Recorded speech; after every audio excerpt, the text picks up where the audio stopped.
Olá! Olá vocês! Bom dia, boa tarde, boa noite.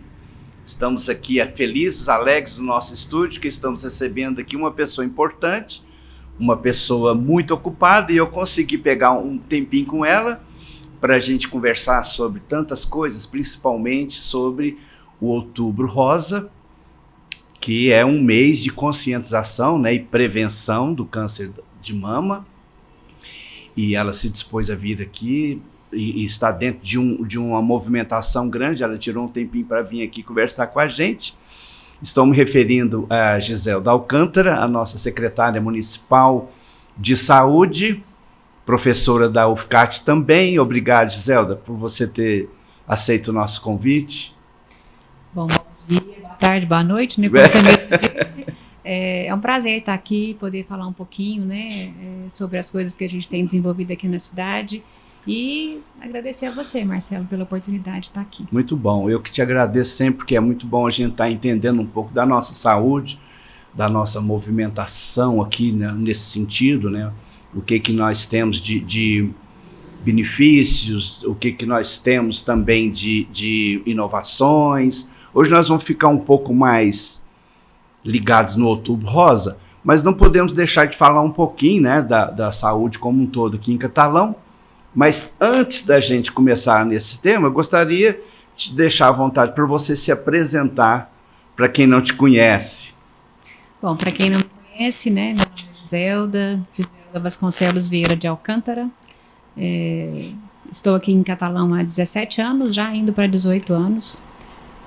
Sou médica ginecologista, formada pela Universidade Federal de Berlândia, tanto faculdade quanto residência médica, né? E assim, tive a grata oportunidade de vir para Catalão, acompanhando o marido. Sim. Aí eu falo que eu tenho que agradecer a ele a oportunidade de ter me trazido para uma cidade como essa, que me recebeu de braços abertos, né? Desde quando eu comecei a trabalhar aqui, na realidade eu comecei a trabalhar em Catalão assim que o materno infantil foi inaugurado, então faz 19 anos já. Dia 20 de agosto fez 19 anos que eu fiz o primeiro parto aqui dentro da cidade de Catalão. E assim, me encantei mesmo, né, com a cidade, e depois de 2 anos tive uma oportunidade de vir para cá. E eu falo que assim, as obras divinas, né, os encaminhamentos que Deus dá aí, que nos trouxe para cá. E hoje realmente eu me encontrei, sou muito feliz na cidade que a gente mora, né, que eu moro.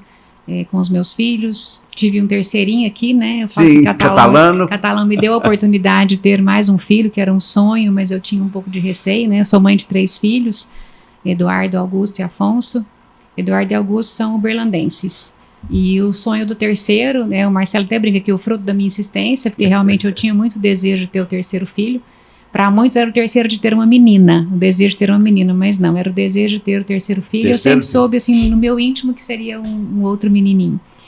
E Catalão me deu essa oportunidade também de realizar o meu sonho de ter meu terceiro filho, então tem um catalaninho nessa história aí, que veio para completar a nossa família, graças a Deus. Giselda, não foi você que ganhou, foi nós catalanos que ganhamos, que você é uma profissional muito, muito exemplar, né? E agora com essa nova função de secretária municipal de saúde, que é um cargo que vamos respeitar, é uma prefeiturinha ali, né? Eu acho que deve ter mais de 1000 funcionários ali naquela secretaria, muita coisa para olhar. A saúde ela não espera, é para ontem, né? Então são muitos desafios, né? Mas você pegou a secretaria já vindo sim de um secretário também bom, né, competente, que foi o Velomar Gonçalves Rios, que agora foi eleito para administrar a cidade por 4 anos. Mas quando você entrou na Secretaria de Saúde, quais foram os desafios? E de lá para cá, o que já aconteceu assim que você pode estar nos pontuando com formas positivas? Eu acho que a Secretaria de Saúde, de todas as minhas funções, eu acho que hoje é mais desafiadora. É uma das, talvez uma que desgaste um pouco mais, né, a questão de tempo e a questão física mesmo, e é a que realmente requer mais atenção. A responsabilidade é muito grande, né? São muitos funcionários mesmo, né? A gente tem hoje uma quantidade aí superior a em torno mais de 1.100, né? 1.200 funcionários ligados à Secretaria de Saúde. É uma prefeiturinha, né? Para algumas cidades seria o total de funcionários de uma prefeitura. De uma prefeitura. Né? E a ampla atuação, né? A cidade de Catalão, eu sempre digo que é uma cidade privilegiada. Então a gente teve, como você mesmo disse, eu entrei para substituir o Velomar. O Velomar, por 5 anos, ele fez um trabalho realmente de excelência mesmo, né? Eu até brinquei com ele na época que eu assumi que não ia ser tão difícil assim, porque eu ia pegar uma coisa já construída, uma coisa bem estruturada, né? Com uma equipe muito boa, né? Eu tenho que agradecer a equipe que faz parte dos funcionários diretamente relacionados a mim, né? Porque apesar de ter uma grande quantidade de pessoas dentro da secretaria, existem aqueles que estão mais de perto ali comigo no dia a dia e que são pessoas realmente que me fazem trabalhar com mais tranquilidade ainda, né? Legal. Então, realmente desafiador, mas tem sido muito gratificante no sentido de poder fazer um pouco mais pela população. A gente sabe que a população, ela é muito carente dessa assistência médica, né? E a saúde, ela não pode esperar, como você mesmo disse, né? Depois que eu entrei na Secretaria de Saúde, algumas coisas já foram implementadas, né? E a gente fica muito feliz com isso. Algumas que começaram ainda com o Velomar na direção, e outras que foram surgindo mesmo as demandas a partir do momento que eu entrei e que a gente foi dando sequência, né? Então, acho que, assim, algumas coisas que me enchem os olhos da gente poder falar, o serviço de verificação de óbitos, né? Que foi um ganho muito grande, né? Para o município. Os pacientes, né, as pessoas que iam a óbito aqui sem causa definida tinham que ser encaminhadas. Qual é a diferença, doutora, do IML com essa verificação de óbito? O IML, normalmente, ele é direcionado àquelas causas de mortes violentas. Então, assassinatos, acidentes de trânsito com vítima fatal, tudo aquilo aquelas mortes, assim, que precisam ser investigadas com relação à forma como ela conduziu. Mas a maior parte das vezes, quando elas têm uma certa ligação com a parte policial, vamos dizer assim. Policial. Sim. A verificação de óbito são aqueles casos de óbitos que não se tem uma causa definida. Então, por exemplo, uma pessoa que morre no hospital, ela já tem uma evolução e já tem uma causa-morte, que inclusive é permitido que o médico assistente já coloque a declaração de óbito com a causa específica de óbito. Certo. Agora, uma pessoa, por exemplo, que é encontrada em casa sem vida, por exemplo, não pode ser considerada uma morte violenta, mas eu não posso considerar, não posso dar um laudo de uma causa que eu não sei. Então, esses pacientes tinham que ir para o serviço de verificação de óbito para saber a causa e investigar a causa. Né? Sim. Tinha que ser removido. Agora, você imagina os familiares numa situação dessa? Né? E Caldas, assim, passou por uma condição que eles já estavam bem, eles mesmos, né, estavam com dificuldade de vir, porque Caldas buscava os corpos, tinha que buscar buscava aqui, levava para Caldas, só que depois o familiar tinha que assumir o traslado do corpo de volta para Catalão. Meu Deus, como se não bastasse todo aquele sofrimento, ainda tinha que passar por isso. Horas de esperas, né? Então, assim, às vezes 6, 8, 12 horas de espera para a liberação do corpo. Mas é importante porque quando não se sabe a causa da morte, é preciso que se faça o exame, né? A necrópsia, coleta de alguns exames de sangue para poder identificar qual a causa possível. Então, isso é importante tanto para o conforto que a família tem de ter a liberação do corpo mais rápido, quanto para avaliação epidemiológica, ou seja, eu saber o que as pessoas da cidade estão morrendo, elas dão a necessidade da própria Secretaria de Saúde criar, às vezes, algumas políticas para controle de doenças. Um mapeamento das causas. Então, assim, para mim foi um grande ganho. Eu sei que é um serviço que está começando, a gente ainda tem muito para melhorar, a Secretaria de Saúde Estadual tem vindo fazer alguns treinamentos com a gente, existe a promessa da gente receber equipamentos para poder fazer esse serviço funcionar na íntegra mesmo, porque hoje ele não está funcionando totalmente na íntegra, porque nós estamos esperando alguns equipamentos que vão vir do Estado, né, nessa parceria. Mas já é um grande ganho, porque já tem se resolvido a maior parte dos casos quando acontece o óbito sem causa definida, né? Outra coisa que a gente ganhou muito foi o CAPS infantil, né, com esse foco atendimento ao autista, né? Conseguimos trazer um neuropediatra, a gente tem psiquiatras infantis ali que trabalham também com uma equipe multiprofissional. Então, assim, é um lugar que enche os olhos. Foi um ganho maravilhoso. Eu ouço muitas pessoas dizerem que alguns serviços privados não ofertam o tipo de atendimento que a gente oferta dentro do CAPS infantil. Legal, hein? Então a gente sabe que normalmente é um atendimento de alto custo e que muitas famílias não conseguiam realmente obtê-lo, né? Então a gente ofertar isso daí, dar esse conforto para as famílias e para as mães, principalmente, para mim também foi um grande ganho, né?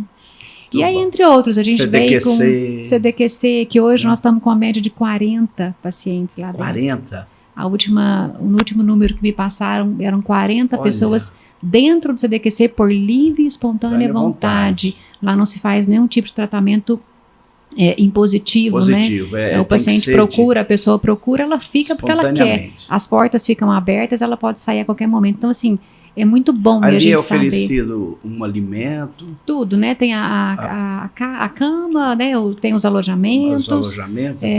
Acolhimento.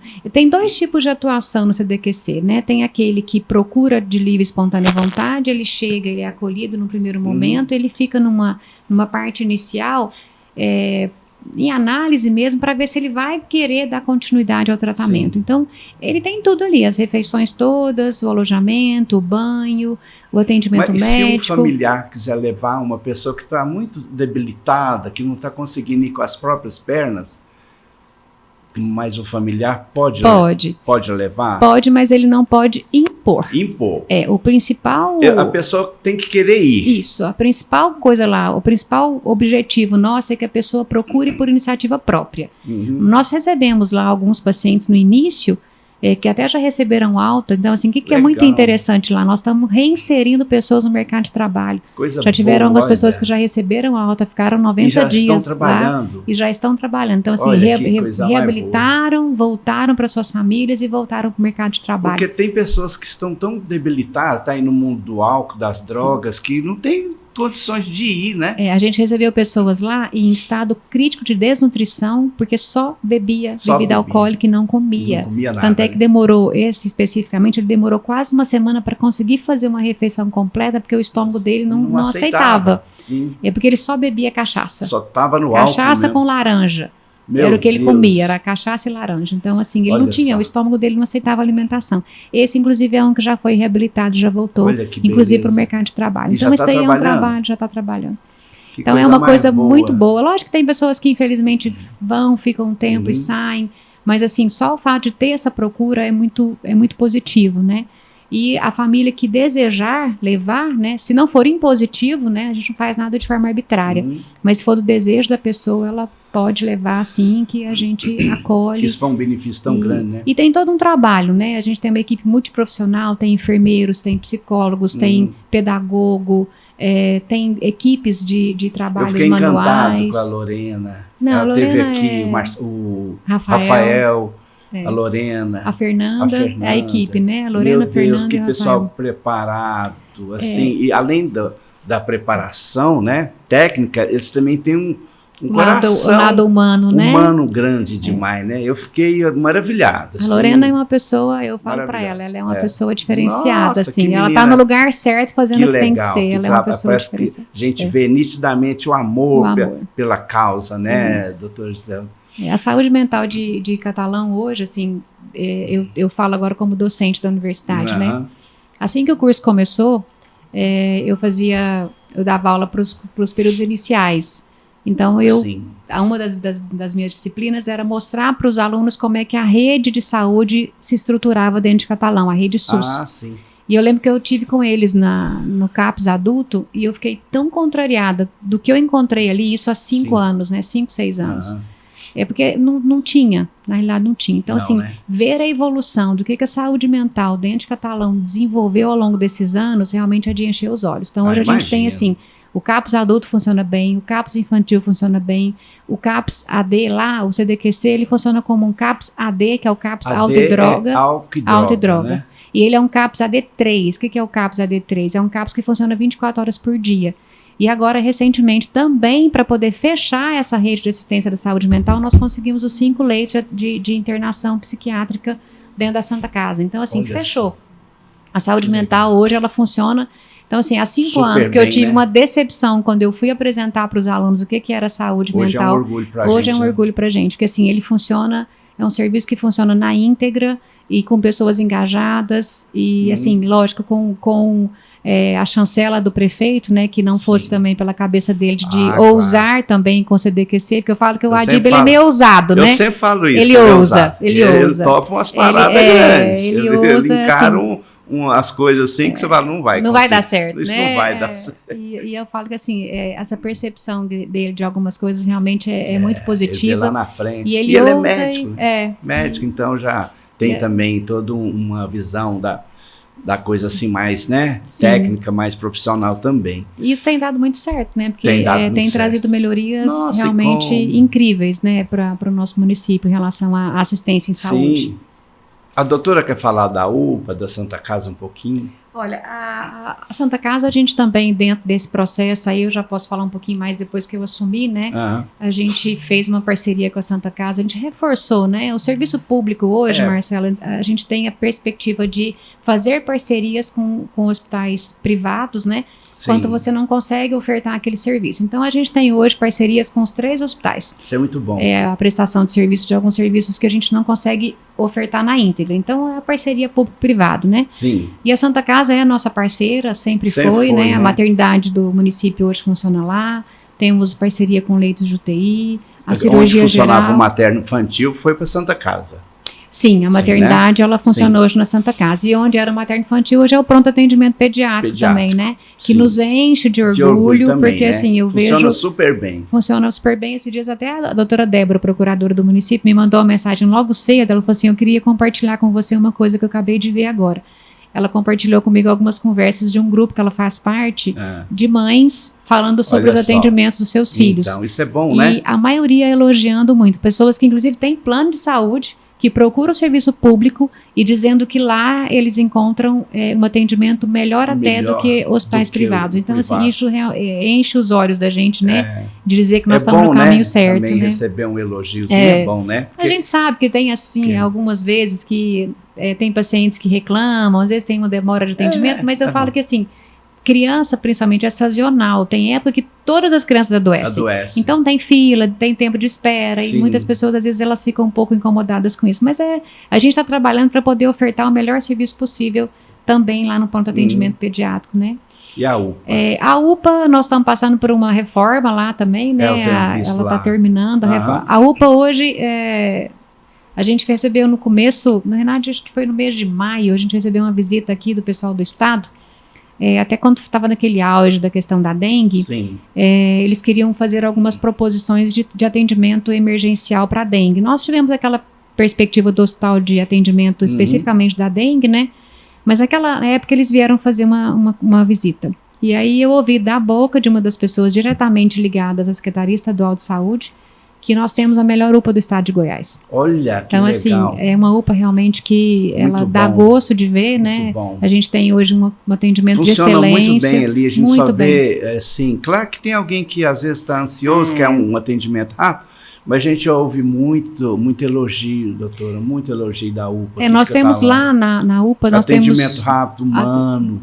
É uma equipe muito grande de médicos, inclusive até tem vezes que fala, falta médico. Não falta médico. Não, nós trabalhamos com uma escala por dia de plantão, lá contando 24 horas, a gente tem, se não me engano, são 15 médicos. Muito Porque médico. Tem escala de 7 médicos durante o dia, tem médico na sala de emergência, tem médico na observação, tem médico à noite, madrugada, então assim, não faltam médicos, a gente trabalha com quantitativo de médicos suficientes para atender, né? A sala de emergência da UPA, ela tem 7 leitos que funcionam como uma UTI, tem respirador, tem monitor cardíaco, tem tudo, porque às vezes tem pacientes mais graves que ficam lá, e aqui eu aproveito para poder fazer até uma orientação para as pessoas.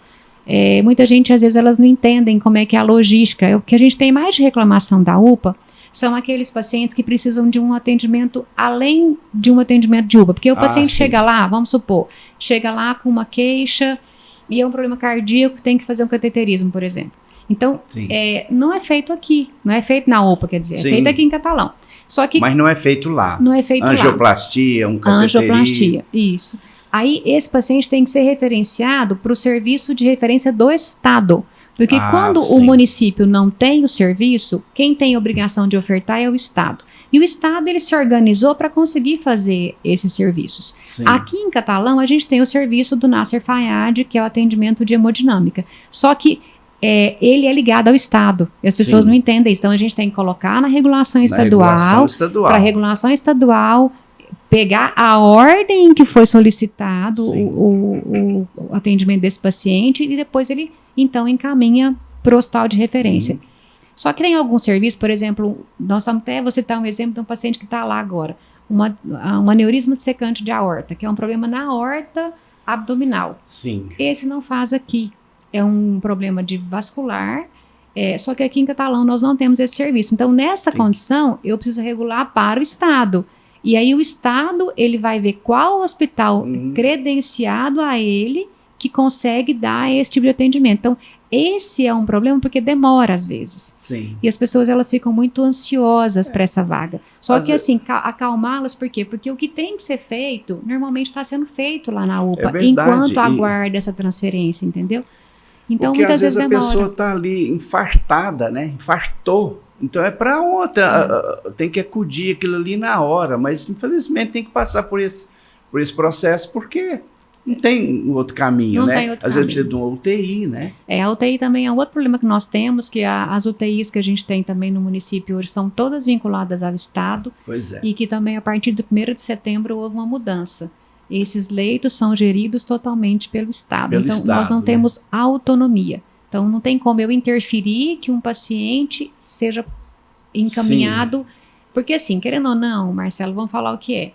Todo mundo tem direito ao atendimento. Sim. Né? Isso é a igualdade. Então todo e qualquer ser humano, pelo atendimento do SUS, ele tem que ser tratado igual. Igual. É dado diferença para aqueles que precisam mais. Então, por exemplo, é um paciente que tem risco de morte e é um paciente que precisa de um UTI, mas não é um risco tão iminente de morte, nessa hora, o que tem mais risco é priorizado. Sim. Aí a equidade, eu dou mais para aquele que precisa mais. Certo, mas a igualdade tem que ser ofertada. Então, todos os pacientes que têm a mesma característica, o mesmo risco, eles são colocados numa fila única, para que todos recebam dentro da sua ordem de fila. Sim, né? Então, isso para alguns é a maneira mais justa. É justo. Então, é isso, é justo. É agoniante às vezes, porque eu quero para ontem, mas é justo, porque todo mundo tem direito a isso, né? Sim. Então, nessa hora, nós não temos mais como intervir. Então, os próprios familiares têm que, né, entender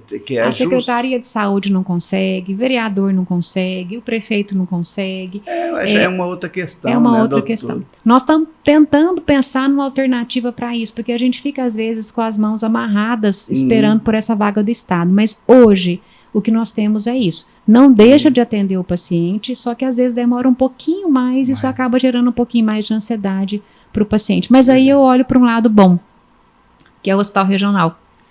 Então eu estou deixando o hospital regional para a gente falar por último, porque eu queria saber a respeito do Centro de Atendimento Médico, doutor Antônio Abadi, que, né, parece que até hoje não está funcionando, e aí já vem aqueles comentários, inaugura, mas não funciona, o que está acontecendo? Nós tivemos uma inauguração acreditando que aconteceria uma evolução de uma forma que não aconteceu. Não aconteceu. A obra, hoje você sabe, né? Tudo que se faz, as licitações, a empresa que ganha. Então, assim, foi feita uma obra, só que essa obra foi entregue sem uma capacidade de energia para poder tocar o serviço. Que já não é, né, um problema de vocês, já é da Equatorial, né? Isso. Então, para a gente poder colocar todos os equipamentos que são necessários para uma unidade como aquela, porque o centro de atendimento médico, ele vai funcionar como uma UPA. Sim. Ele é uma UPA, na realidade. UPA, né? Ele vai funcionar 24 horas por dia, tudo aquilo que tem na nossa UPA vai ter lá. Só que em proporções menores. Sim. Pra você ter uma ideia, a UPA tem 7 leitos de sala de emergência, ela tem 2 leitos. Sim. Lá tem 21 leitos de observação, lá tem 7. Então, assim, uma proporção bem menor. Mas já vai acudir aquela pessoa que está do outro lado da rodovia. Do outro lado da rodovia, porque até você transportar uma pessoa que está... Vamos voltar no infarto, né? Sim. Leva para a UPA, né? Um caminho longo, pega ali uma avenida com trânsito muito... E agora, né, que essa duplicação aí, o jeito que tá? O tanto que demora para atravessar de lá para cá. Aquela BR ali, né? Tá um Se pouco Deus quiser, complicado, logo então, para isso, ali, a gente teve que fazer a compra de um transformador. Só que comprar um transformador é uma coisa extremamente complexa. Não Comprar é uma só caixa de luva é difícil. Comprar um transformador Não é só 1000 chegar ali e vezes. falar, me dá um transformador. E quanto que é? Tá aqui. Tem que passar por um processo licitatório. Sim. E quando você vai fazer uma lento. compra, você tem que fazer um descritivo, ou seja, você tem que colocar detalhes do que você precisa. O produto que você precisa tem que ser detalhado. Agora, como é que nós, a Secretaria de Saúde, saberíamos detalhar um transformador? Ser um engenheiro elétrico, né, para fazer isso. E aí buscamos um engenheiro elétrico. Não temos na prefeitura. A Secretaria de Obras não tem um engenheiro elétrico dentro da Secretaria de Obras. Então nós tivemos que descrever todo aquele equipamento de forma minuciosa. Correta, para que a gente consiga fazer a compra adequada. Aí nós tivemos que fazer, então, uma licitação para contratar um engenheiro elétrico. Então, tudo isso daí, aí contratamos. Aí contrata, tem que esperar qual que vai ganhar. Ganhou. 30 dias ele tem para entregar o descritivo. Aí ele entregou o descritivo. Aí a gente pega e lança para poder fazer a compra. Aí tem o processo da licitação do transformador. Só isso demorou 90 dias. Olha só. Aí depois que tem a empresa que ganha, ela tem um prazo para entregar. Então, assim, tudo isso daí é muito burocrático. Mas, enfim, chegou o transformador e foi colocado o transformador. O transformador já está instalado? Lá, instalado. Aí o passo seguinte, a Equatorial. Agora a gente tem que pedir a Equatorial para ligar a energia alta do transformador. Então já está na fase final. Aí a hora que a gente pede a Equatorial, eles pedem até 60 dias para poder fazer isso. Aí eu queria morrer, né? Meu Deus, 60 dias por quê, gente? Mas agora já conseguimos. Está marcado para eles fazerem essa ligação dessa energia no dia 1º de novembro.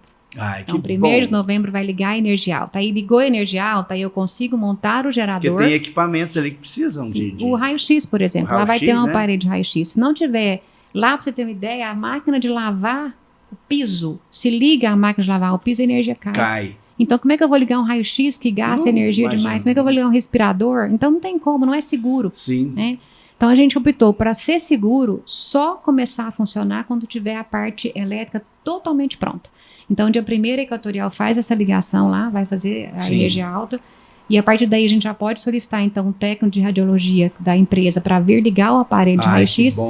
E nesse interim nós já estamos concluindo também a forma de contratação, porque a gente também teve um problema nesse percurso. Vocês estão já cuidando dessa parte. Nesse percurso aí da energia elétrica teve um outro problema, né? Que a gente recebeu uma ordem de uma promotora que a gente não pode fazer nenhum credenciamento aqui no município. Ah, não? Não. E nós não temos cadastro de reserva para contratar médicos nem qualquer outro profissional. Então, como é que a gente toca um serviço sem ter funcionários? Então, para isso, nós precisávamos de uma forma de contratação. Sim. Por isso, nós lançamos mão da opção da OS. Então, foi feito a organização social, né? Para fazer a gestão do serviço. O processo seletivo não teve como fazer. Não teve como fazer.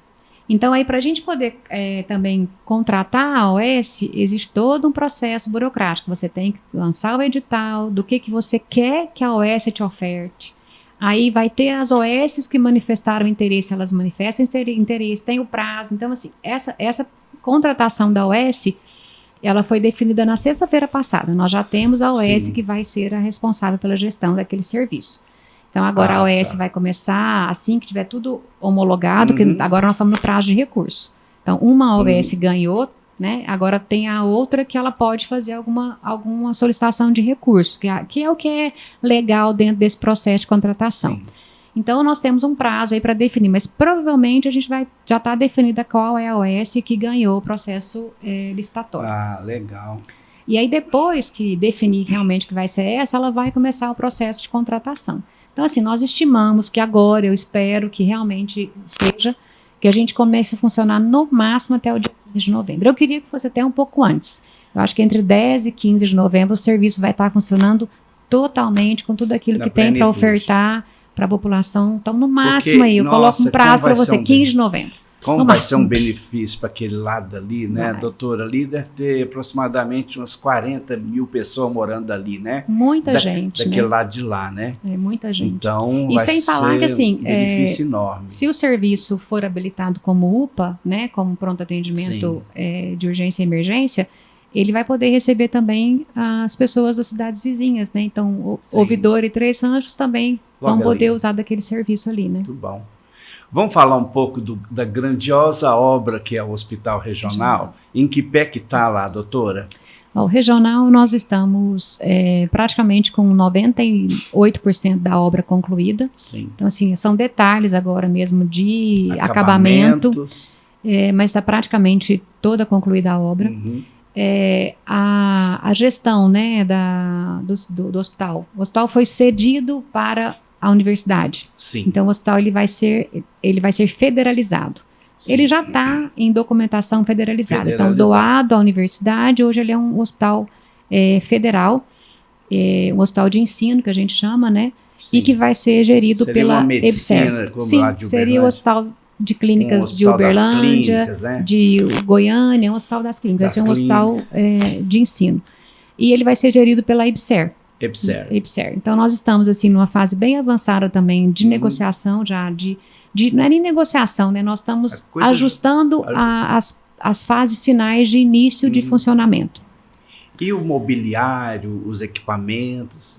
A EBSER, quando a gente começou a tratativa, tinha uma minuta, né, de um termo de ajuste de conduta, né, o que cada um tem que fazer dentro desse processo. E a EBSER, ela pedia que o hospital fosse entregue totalmente equipado, mobiliado e equipado. Só que nós estávamos com um problema muito sério, por quê? Porque o recurso para poder imobiliar e equipar um hospital daquele é muito alto. Então, nós precisamos do recurso do governo federal. Então, tem um recurso de 54 milhões que já está destinado ao hospital. Esse recurso ele já está garantido. Não está depositado, mas está garantido, prometido e firmado aí já nas nossas conversas. A última vez que a gente esteve em Brasília foi muito positivo. Tivemos com o pessoal do Ministério da Saúde mesmo, assim, o recurso está garantido. E acho que assim, é tudo conspirando a nosso favor, né?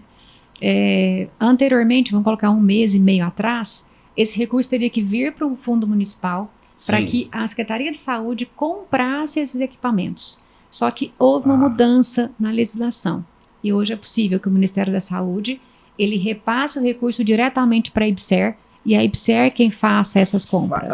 Que bom! Então, para nós, foi maravilhoso. Um alívio isso, porque vocês iam ter que, né?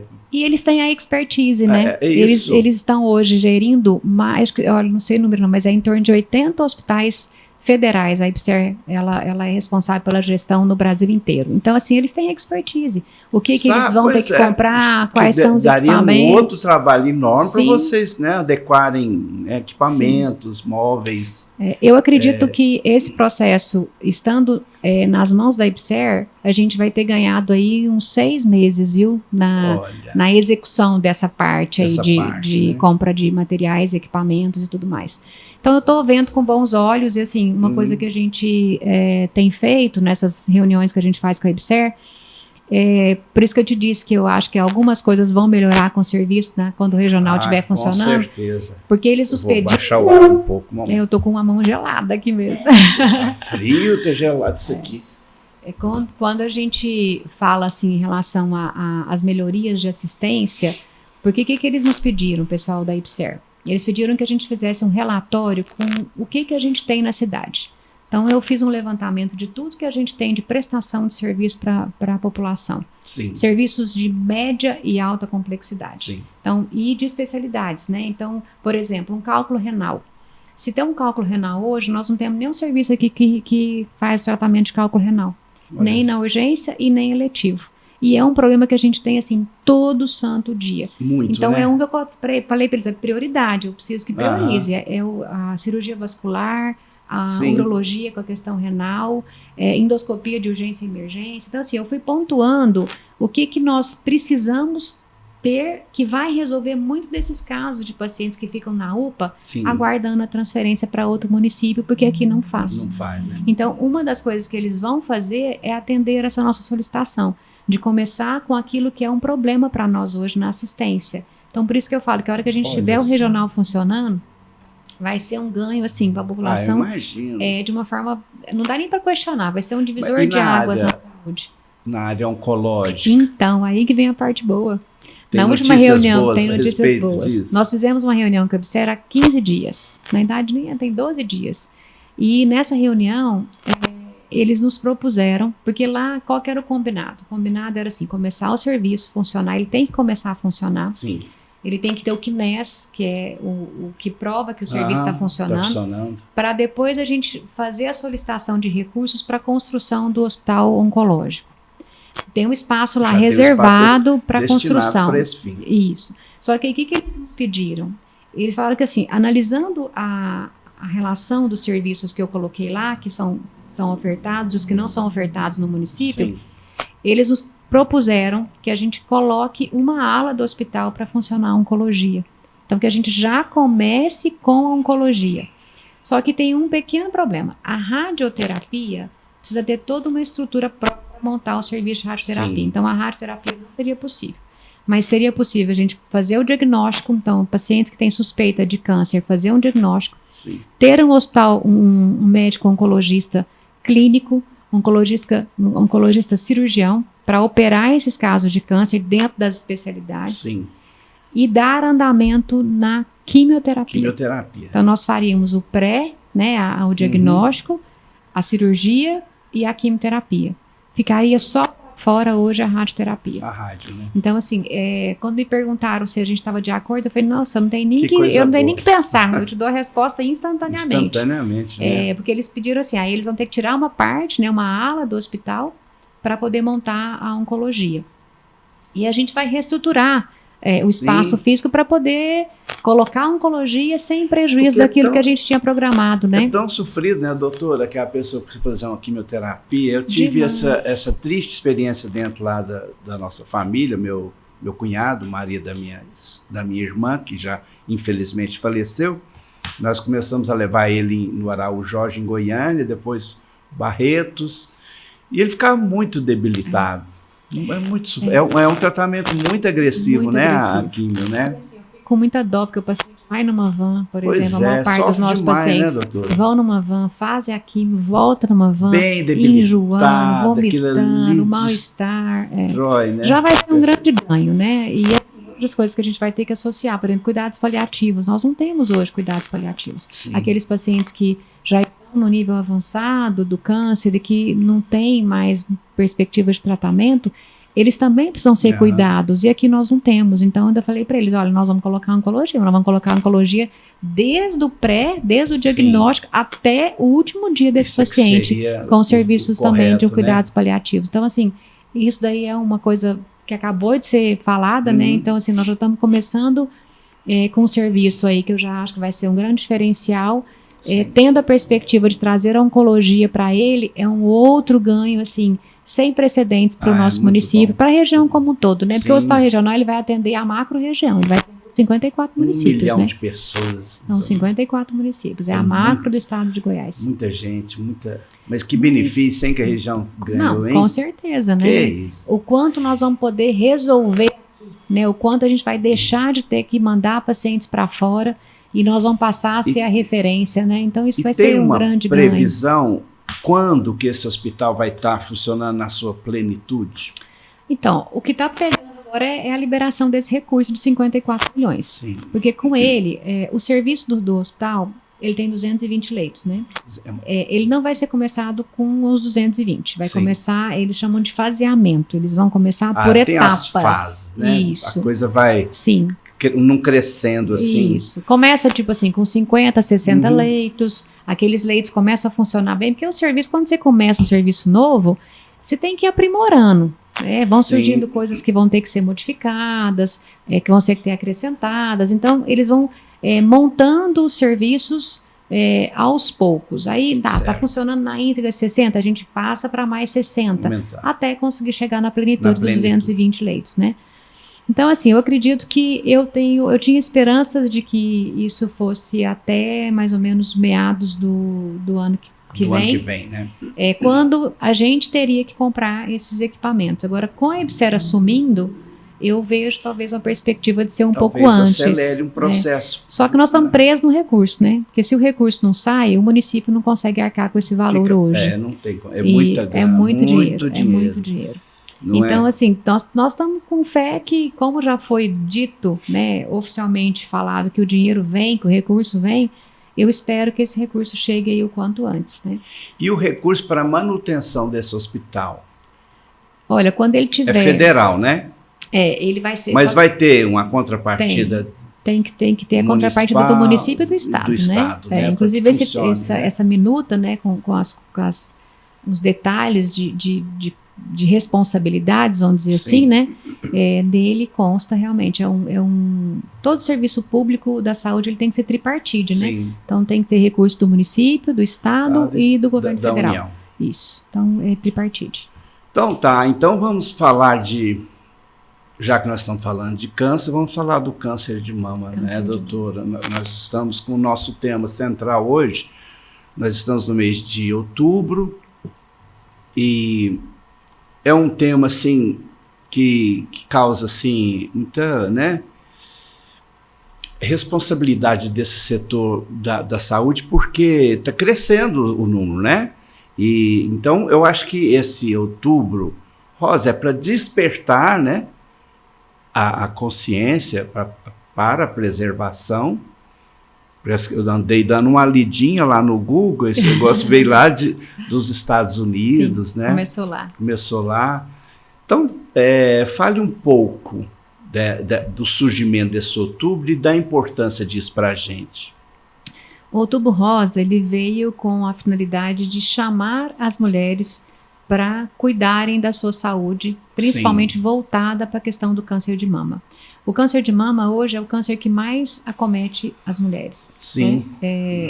E é o câncer que mais mata também, né? Então, tirando o câncer de pele, que é o que mais acomete, né? Quando a gente fala é o mais acomete, mas pele, tanto para homem quanto mulheres, ele vem primeiro.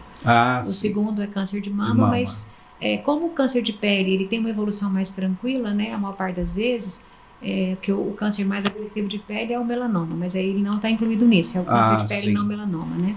Então, a gente considera que o câncer de mama é o câncer que mais acomete as mulheres no mundo inteiro. E o Brasil não está diferente disso. Não está fora disso, infelizmente. Não está fora disso. O INCA, que é o Instituto Nacional de Câncer, né, do Brasil, ele estima que até 2025, de 2023 a 2025, eles fazem sempre esse número, essa avaliação bienal. Cada 2 anos eles soltam isso. Então, eles esperam que até 2025, 75 mil mulheres vão morrer por câncer de mama. Meu Deus, é um número muito alto. É muito alto. Então, a gente não pode deixar de considerar que ele é um câncer que tem uma incidência muito alta e com uma particularidade muito grande agora, que nós estamos vendo recentemente, eles usam um termo até meio interessante, mas assim, o câncer de mama está ficando mais jovem. Então, a gente via muito a questão de câncer de mama em mulheres mais maduras. Mais maduras. Né? Tanto que o Ministério da Saúde, ele ainda recomenda que a gente faça o rastreamento em mulheres com mais de 50 anos. Mas nós estamos tendo cada vez mais hoje mulheres com menos de 40, inclusive, tendo diagnóstico. Olha só. Então, o Ministério da Saúde recomenda, só para fazer uma explanação geral, o Outubro Rosa é para poder estimular as mulheres a fazerem a mamografia. Sim. Porque a mamografia é o quê? Ele é o exame que permite um diagnóstico precoce do câncer de mama.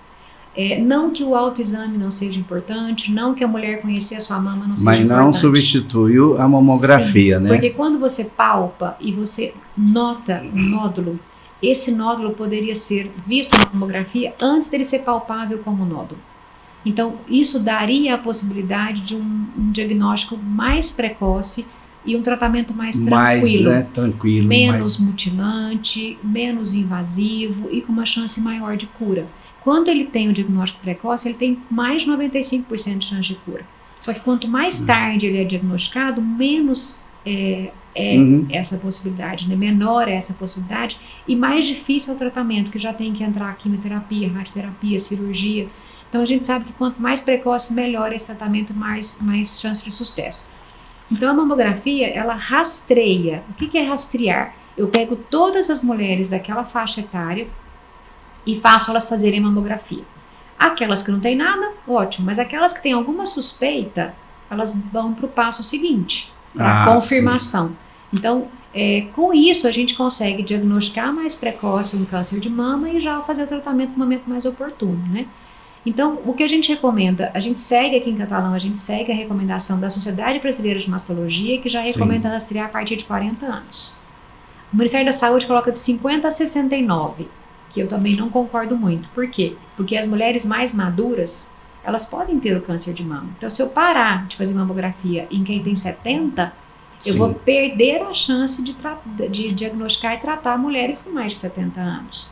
E detalhe, quando a câncer de mama acontece em mulheres com mais de 70 anos, a mortalidade ela é muito alta. E eu, pelo menos na minha opinião, eu relaciono a isso, ao fato das mulheres deixarem de fazer, porque não enquadra dentro do que o Ministério da Saúde preconiza, e por isso ter um diagnóstico mais tardio. Então, aqui em Catalão, a gente não segue a recomendação do Ministério. A gente segue a recomendação da Sociedade Brasileira de Mastologia, que começa aos 40 e vai até quanto a mulher quiser fazer mamografia. Até 90 que seja, ela tem o direito de fazer. Eu conheci, eu perguntei, né? Ela teve câncer com 22 anos de mama. Aí, viu? Então, hoje, 22 anos, hoje, né? Vamos colocar aquela chamadinha que a doutora mandou pra gente, Gabi? Você pode já ir falando sobre isso, que é um evento, né, de Outubro Rosa. Hoje nós estamos com esse evento, que é um evento para trazer as mulheres para essa avaliação. Sim. E para a solicitação de exames. Que então, serviço legal, começou hein? a funcionar agora às 8 da manhã, inclusive eu estava lá das 8 às 10h30, eu atendi essas mulheres. Nós estamos ofertando para elas hoje lá atendimento ginecológico, durante todo o dia vai ter médico ginecologista atendendo. Muito legal. Um médico clínico geral fazendo consultas gerais também, coleta de prevenção, realização de ultrassonografia endovaginal lá mesmo, o aparelho foi levado para lá, já vai sair fazendo com lá mesmo? Fazendo lá é lá na UBS do Copacabana? Copacabana. Vai Copacabana. Aí muita gente pergunta por que foi lá? Porque a gente trouxe essa caravana da beleza. Porque a gente gostaria assim, de fazer com que esse dia de hoje, que foi o nosso dia escolhido, o dia D, para falar sobre a campanha, para startar a nossa campanha, a gente gostaria de trazer um atrativo para essas mulheres também. Que legal. Porque que mulher que não gosta de cuidar da sua beleza? Claro. Então lá está sendo ofertado corte de cabelo, limpeza de pele, maquiagem, sobrancelha, olha aí, Gabi, unhas, pé e mão estão fazendo lá. Que então, coisa assim, boa. Você tem umas fotinhas, depois eu vou te passar. Então tá. E assim, as mulheres estão adorando, que tá coisa lotado boa. lá. E não só isso, né? Elas foram buscar esse atendimento, né? Então eu fiz lá agora atendimento, eu atendi 15 mulheres, fazendo palpação de mama, solicitando os exames que são necessários para cada faixa etária. E aí o que a Gabi trouxe para nós, não são só as mulheres maduras que têm câncer de mama. Então, o que muda um pouquinho é que as mulheres mais jovens, a mamografia não é um bom exame, porque tem sempre essa dúvida, né? Quando fazer a mamografia? Sim. Normalmente a gente recomenda a partir de 35 anos a mamografia, porque quando é muito jovem, a mamografia ela não tem um bom, ela tem a imagem não é muito boa, ela pode dar falso negativo. Aí para mulheres mais jovens a gente usa ultrassom de mamas, também como método de rastreio, legal. né? Então, lá não vai ser feita a ultrassom de mamas, mas vai ser feita a solicitação, e a gente tem clínicas parceiras, né? Então, qual é o nosso objetivo? Que essas mulheres que forem lá à unidade de Copacabana hoje, elas saem com tudo pronto.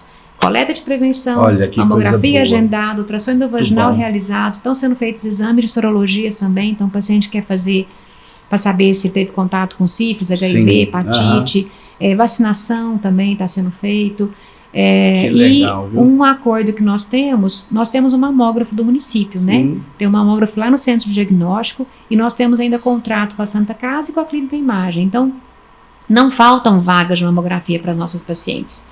Nós somos privilegiadas, coisa né? Boa, né? Mas a gente combinou que essa semana a agenda ela ficou fechada para todas as mulheres que forem nas unidades básicas de saúde. Então, essas mulheres que forem lá hoje, tem mulher que vai conseguir fazer mamografia hoje mesmo. Olha, que coisa boa. Então, para a gente poder fazer, ficar dinâmico, né? Então, assim, a gente convida as mulheres que não foram ainda de manhã, vai funcionar até às 17 horas. Agora vai ter um períodozinho do almoço? Só do meio-dia a 1.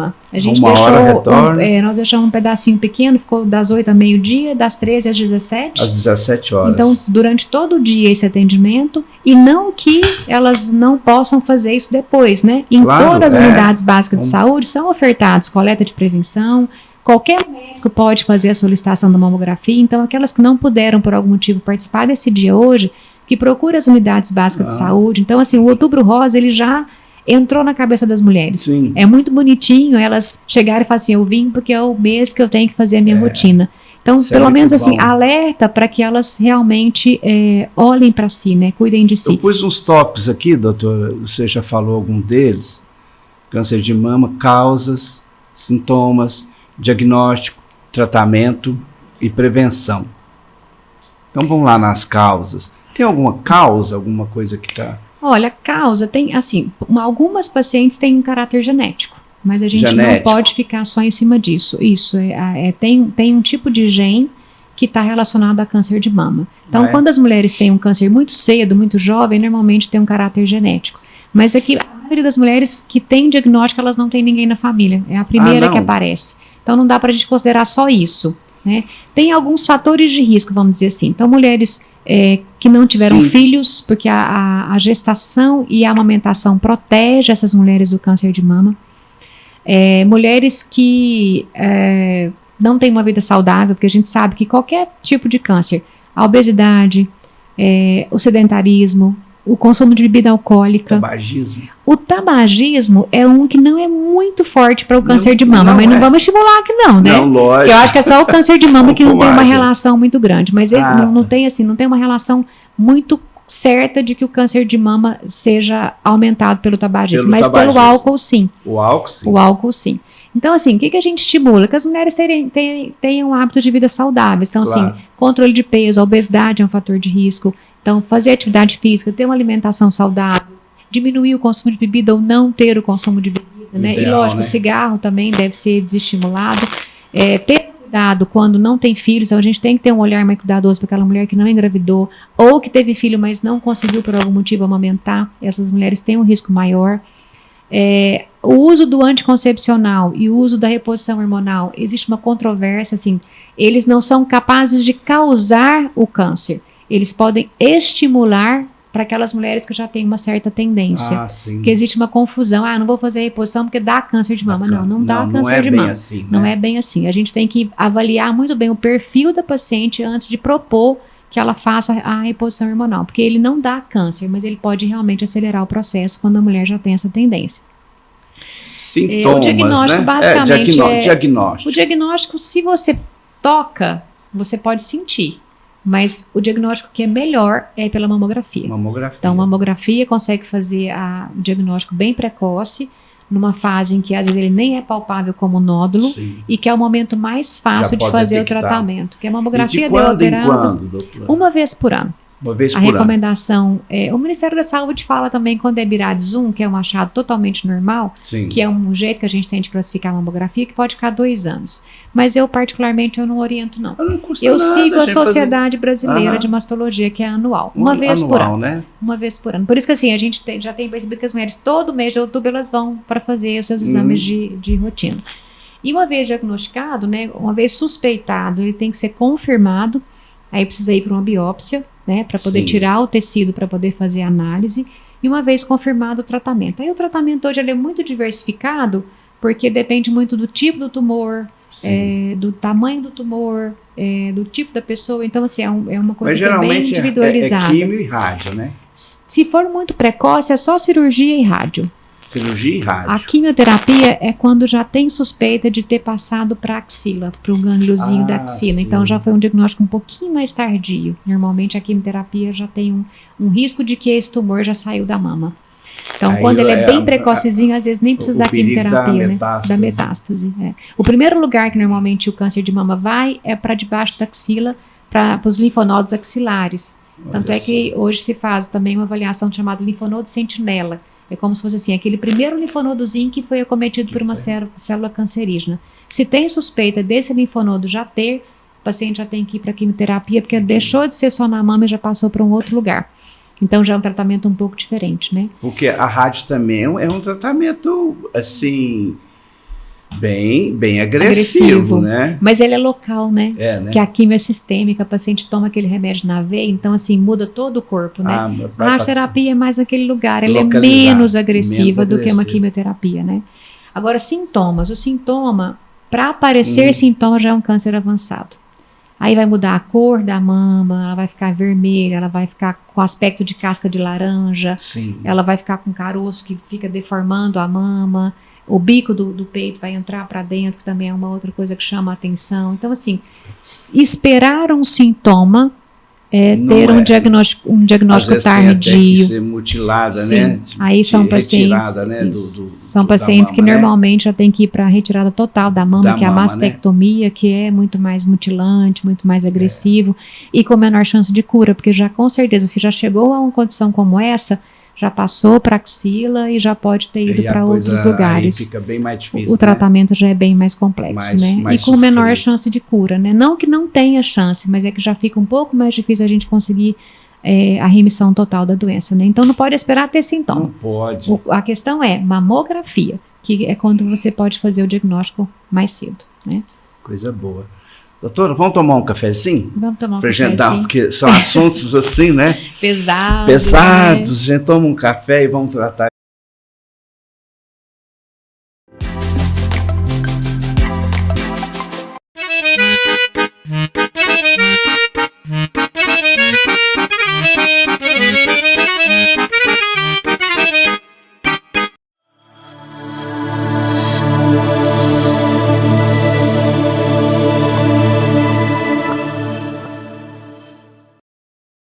Nesse momento a gente sai um pouco desses temas mais pesados e vamos falar da Giselda, mãe, professora lá, né, da universidade, esposa do Marcelo. Eu acho que isso daí é mais difícil do que o outro. Falar da gente é um pouco complicado, então, né? Mas a gente fica assim, querendo resguardar um pouco a intimidade, mas como a senhora é uma mulher pública, né? Inclusive, já adentrou ali no mundo político, né? Então, fala um pouco dessas suas experiências aí na política e também da mamãe Giselda. A experiência da política ela foi única, não tenho vontade. Não tem chance de voltar, não? Foi uma experiência Giselda, que me mostrou que eu fiz muita coisa para muita gente, né? Nessas andanças, assim, os contatos com as pessoas, eu ouvi muito relato de coisas que eu fiz que eu nem lembrava, né? Olha aquela coisa, quem faz não lembra, mas quem recebe não esquece, né? Não esquece nunca mais. Então isso me deixou... Principalmente nessa área da saúde, hein? Então eu fiquei muito feliz com muita coisa que eu ouvi, mas eu tive certeza que não é meu mundo, não quero. Não, né? Não quero. Mas você foi bem votada. Então, mas quem sabe? Foi uma experiência, né? Foi uma experiência que foi positiva, mas veio para me mostrar que precisa muito de mulheres, viu? Mas é difícil, viu? Porque eu acho que assim é um mundo bem machista. Né? Eu acho que a mulher que quer entrar na política, ela tem que primeiro querer lutar contra quebrar isso aí, quebrar né? esses tabus, esse machismo. Realmente... E é um machismo enrustido, assim, ele fica, não é claro, né? Disfarçado, né? Aquela coisa. Essa coisa de que, vamos estimular as mulheres na política. Não, né? Não é bem essa vontade que as pessoas têm, não, né? Mas eu admiro muito as mulheres que têm essa vontade, que querem fazer isso. É porque realmente, assim, de tudo que eu vivi na minha vida até agora, eu vejo que, assim, tem outras coisas que eu quero continuar fazendo. Essa eu não quero. Foi uma experiência para ter certeza que não é meu mundo. Seria tão bom se as mulheres entrassem mais para a política. Eu vejo a mulher assim mais honesta, eu vejo a mulher mais sensível, eu vejo a mulher mais competente, não querendo ficar jogando confete. Isso é uma visão minha, né? Percepção pessoal minha. A sensibilidade eu acho que a mulher tem mais. E ela é mais honesta também. Ela é mais honesta. Eu acho que assim, essa questão da maternidade, né? A maternidade. É isso, não é? Eu acho que assim, a mulher, ela tem dentro dela uma coisa do cuidar, que é muito mais forte do que do homem. Muito mais. Não tem jeito, a gente não tem como comparar pai e mãe. A mãe é uma sensibilidade maior, é uma humanidade maior. Tanto é que a gente vem dela, né? Então eu acho que assim, nada contra os pais ou os homens, mas eu acho que a sensibilidade feminina ela é muito maior. E eu relaciono isso à maternidade. Mesmo aquelas mulheres que não têm filhos, por opção não têm filhos, mas elas têm aquilo dentro delas. A gente tem isso dentro da gente. Tem de cuidar. De alguma forma a gente se cuida com mais carinho, com um olhar mais cuidadoso. Eu acho que isso faz toda a diferença. Então, eu acho que assim, precisa ter, mas não tem, né? Não, eu admiro quem queira, mas não é uma coisa que realmente... Eu me descobri muito na docência. Eu gosto muito de dar aula. Ali? Estou feliz. Eu falo que a docência também é uma forma que eu tenho de retribuir aquilo que eu tive, que eu falo que é uma universidade pública, se não fosse por ela, eu não tinha conseguido chegar onde eu estou. E deve ser uma experiência muito boa, né? E poder formar novas pessoas que sejam sensíveis, porque a gente tem profissionais e profissionais, né? Eu falo muito com meus alunos, quando eu estou dando aula, que nunca esquecer o que um dia te fez querer ser médico. Porque esse sentimento, ele não pode ser esquecido por um médico. Nunca. Então, se você era jovem, você fala, nossa, eu quero fazer medicina por isso. Não deixe esse sentimento perder. Porque se você trazer... fica arrepiado. Que Se lindo você isso. Que conseguir lindo trazer isso. o que te motivou a escolher a medicina, você não perde nunca o brilho nos olhos, você não Sim. perde nunca a sua sensibilidade, Isso é importante a demais. empatia, se colocar no lugar do outro, enxergar a dor do outro, porque Isso ninguém isso é procura um médico bem, Não. alguma coisa tem. Então, assim, a gente não pode perder essa sensibilidade. O que a gente percebe hoje é que os médicos, eles chegam no mercado de trabalho, eles perdem tudo isso. Eles vão por E uma não questão pode, financeira, muitas vezes. Nossa, meu Deus, como tem acontecido de não isso? deixar o paciente sentar na cadeira para não demorar tanta consulta, de não Sim. colocar a mão no paciente. Às vezes nem de olhar, assim, Nem no de olhar, semblante. no olho. No olho. Eu é falo tão que importante. metade da consulta está aqui, ó. Olho no olho. Olho no olho, né? na conversa. Parece que transfere, Sim, né? sim. Esse olhar, Então, a eu gente acho consegue que transferir. a docência me encantou. Então, eu tenho pretensões de galgar um pouco mais. Por isso que a política ela não entra hoje para a minha vida, porque eu tenho desejos assim, de ir para o doutorado, de aumentar minha carga horária dentro da universidade. Então, a acho universidade é que ganha. Vou deixar para pessoas que tenham um timbre para a política perde e a universidade ganha. né? Infelizmente, né? Porque precisava de mais mulheres, sim, na política. E a Giselda, mãe, é aquela mulher Você que baba pelos filhos. Você tem encontrado muito com seus meninos? Vocês reúnem sempre, porque cada um está num cantinho? Então, meu filho mais velho mora em Portugal, né? Portugal? Portugal. Ele está terminando a graduação Nossa, foi dele. meu aluno. Ele forma em março. Ah, é? Ele tá na verdade, a graduação já terminou, mas ele está trabalhando no mestrado. Lá eles terminam mestres. Então, olha que coisa boa. Legal, que coisa mais boa. E ele falou para mim esses dias, mamãe, você vai achar ruim se eu quiser ir para docência? Eu falei, como assim, meu filho? O seu pai é professor, eu sou professora, me descobri docente, assim. E ele está em intenção de ir para doutorado. Ele está também? Que coisa boa. Ele está fazendo mestrado e deve ir para o doutorado. Então, eu não vejo desde janeiro. E o coração de mãe dói, aperta, porque é longe, não dá pra gente. Tem, né, a gente vê, conversa, WhatsApp, né? Vê a carinha. Tem dia que eu falo pra ele, não, eu quero só ver sua cara. Liga pra mim só pra eu ver um pouquinho seu rostinho. Mas dá vontade de dar um abraço, sentir o cheirinho, né? Da cria, né? O outro tá mais perto, tá em Jataí, vem mais, né? Aí você vê mais. E talvez com perspectiva de que venha pra UF, nós estamos esperando o resultado de uma prova de transferência que ele fez, pode ser que ele venha mais pertinho de casa. Hein?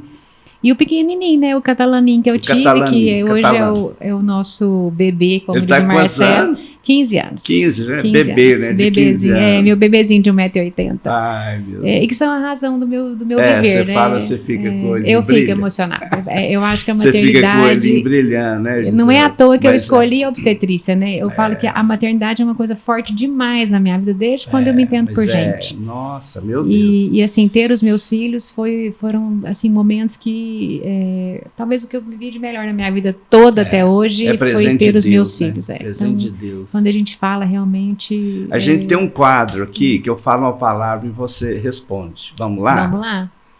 Um livro. Então, livro é tão complicado que a gente agora, lê muito, mas leituras essas. Mas eu li um livro que me marcou muito, que é Violetas na Janela, que foi a minha introdução à religião espírita. Então, que me marcou, que foi a partir dali que eu realmente falei, não, é isso que eu quero, e comecei a estudar mais o espiritismo por causa desse livro. Eu estou anotando aqui que eu quero ler ele, que você não é a primeira que fala que ele é um livro maravilhoso. Ele é um livro doce, assim, leve, de você iniciar a compreensão do que é o espiritismo. E um filme? Olha, tem 2 filmes que me marcaram muito, que também são ligados ao espiritismo. Um é O Mistério da Libélula, que fala de um parto também, né? Então, assim, parece que tem essa questão minha ali. E um trabalho também da questão espiritual. E A Cabana, que também é um filme forte, que filmaço. Eu achei que... Esse eu assisti. Muito mas bom. assista. Da Libélula? O Mistério da Libélula. Vou até escrever aqui. Maravilhoso esse filme. Ele me marcou muito também, porque... Nossa, só de lembrar também eu fico arrepiada. É muito bonito. E um ídolo? Uma pessoa que você fala, esse aí eu respeito. Olha, ídolos... Pode ser da medicina, ou pode ser da política, ou pode ser de onde você quiser. Então, eu não tenho ídolos externos, assim, sabe? Não. Pessoas, assim, eu tenho ídolos, são pessoas que me fizeram ser quem eu sou. Então, uma grande paixão, assim, vamos dizer, pela minha família. Sim. Eu sou a 6ª, né, de 6 irmãos, e uma família que foi muito...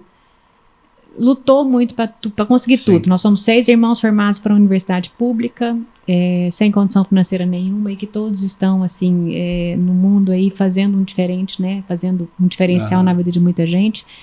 Então eu tenho meus pais e os meus irmãos. São pessoas que são fundamentais na minha vida. Você viveu muito tempo em Uberlândia, mas você não nasceu em Uberlândia, não né? nasci. Mudei para lá com 3 anos. 3? 3 anos. Então, assim... Você nasceu aonde? Eu nasci em Tuiutaba.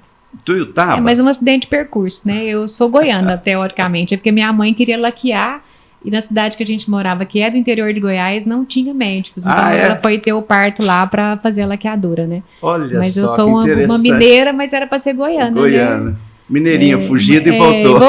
Voltei às raízes, né? Então não tem como você ficar longe de Goiás. Morei 30 anos em Uberlândia, gosto muito de Uberlândia. Mas então, assim, meus irmãos, minhas 2 irmãs mais velhas são pessoas que sempre foram uma referência para mim. Então, legal. Talvez isso. Minha família são os meus ídolos. Uma comida. Feijoada.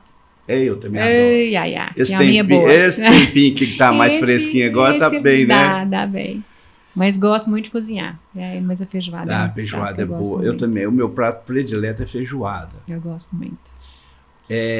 Uma cidade. E agora eu vou te deixar, hein? Assim, a cidade, como a cidade que me fez, né, que me formou, eu tenho muita gratidão a Uberlândia mesmo, né? Que eu me fiz lá, né? Tem que ter eu tenho que ter todo o meu respeito, a minha gratidão por Catalão, mas a cidade que me fez, né, me formou foi Uberlândia, então... Né?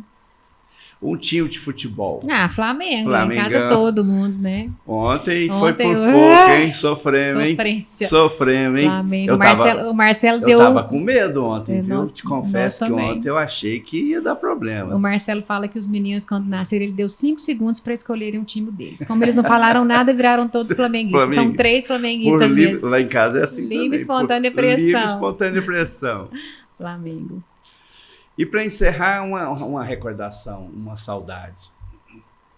Nossa Senhora, tá vendo como é que é difícil, gente?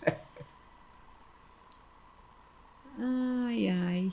Nossa Senhora, agora você me pegou de verdade. Hein? Não, essa foi difícil mesmo, né? Porque recordações, eu tenho muitas recordações boas, graças a Deus, assim, tenho muitas lembranças boas, mas... que já ficou para trás, o que já ficou para trás, assim, que eu quando eu era... criança, eu escutava meus pais falarem isso, não entendia muito bem, mas hoje que eu tô nessa posição de mãe, né, eu acho que a saudade é de ter os meus filhos todos aqui, ó. Olha, que debaixo legal. das minhas asas, tê-los todos pequenininhos ali, né, vai batendo asa, vai saindo, vai deixando a gente para trás, então acho que é isso. Que bom. Meus filhos pititiquinhos debaixo das asas da mãe. E tendo a mãe como referência para tudo, né? Ontem eu vi um post que eu achei interessante. Com 16 semanas, os filhos já ouvem a voz da mãe. E com 16 anos, eles deixam de ouvir. Achei ótimo. Eu falei, é mais ou menos assim mesmo, né? É verdade. Então, enquanto a gente é uma grande referência para eles, então eu sinto falta disso, saudade disso. Giselda, olha só. 1h07 de conversa. Eu sei que você é uma mulher muito ocupada. Correr atrás do prejuízo agora. Eu gostaria de te agradecer demais a sua presença aqui. Foi um papo muito legal, tranquilo, verdadeiro, né? Totalmente. Isso eu sou, viu? E você mostra assim a saúde da cidade com tanta tranquilidade, que o que você pode fazer, você está fazendo. Com amor. Você não esconde dados, você não camufla informações, você não maqueia, não desvirtua. É o que nós temos. Sim, é o que nós temos. É o que nós temos, está aí. Mas graças a Deus nós temos uma saúde muito boa mesmo. Olha, poucos municípios do Brasil que tem uma saúde boa igual a nossa. Disso eu não tenho certeza. E depois que eu entrei lá, eu tenho mais certeza disso ainda. Não é 100%, né? Claro. Acho que ninguém consegue. Não, isso aí é uma busca incessante, né? Dentro do que a gente pode fazer, eu posso te garantir. A gente tem muita coisa que muitas cidades não têm. Que a consciência é bem tranquila, Sem pode dúvidas. Andar na cidade a pé, bonitinho, ir num supermercado, ir numa loja, ninguém vai ficar ali te acusando de alguma coisa que você não fez, deixou de fazer, o que está ao seu alcance, o que está dentro daquilo que você pode agir, você tem feito com maior competência e, acima de tudo, com amor. Com amor. Né? Com amor. Se não tiver, né? É o brilho nos olhos que eu falo, né? A gente não pode perder isso nunca, né? Mas se perder, acabou. É tem verdade. Mais sentido, é o ingrediente, né? É o principal. Com certeza. Então, muito obrigado. Te deixo à vontade para despedir. E você tem outros afazeres aí. Eu só agradecer mesmo a oportunidade, é um bate-papo legal. Eu sou muito inteira mesmo. Eu não, Sim, isso é legal. Não consigo camuflar muita coisa, não. Quem me conhece, quem convive isso comigo, aqui é bonito, isso aqui é legal. Eu acho que é por isso que eu não sirvo para ser político, porque eu acho que às vezes assim, tem coisa que você tem que deixar. Eu não dou conta, você gosta de dar a contornada, o jogo de cintura. Para mim é meio preto no branco, sabe? Eu não sou muito de ficar segurando coisa ou deixando de fazer o que tem que ser feito. Então, tanto é que essa foi uma das coisas que quando eu aceitei, eu ainda falei para a Adib isso. Disso assim, eu não abro mão, né? eu vou identificar problemas e eu vou resolver os problemas que eu identificar. Eu não vou fazer de conta que eu não estou vendo. E sempre buscar fazer o melhor e o que você mesmo disse lá atrás, eu sou muito correta. Isso é que é legal. Muito correta e lá eu falo para todo Deita mundo. E dorme bonitinho, isso é certo? Né? É certo, então podemos fazer. É errado? Então não vamos fazer.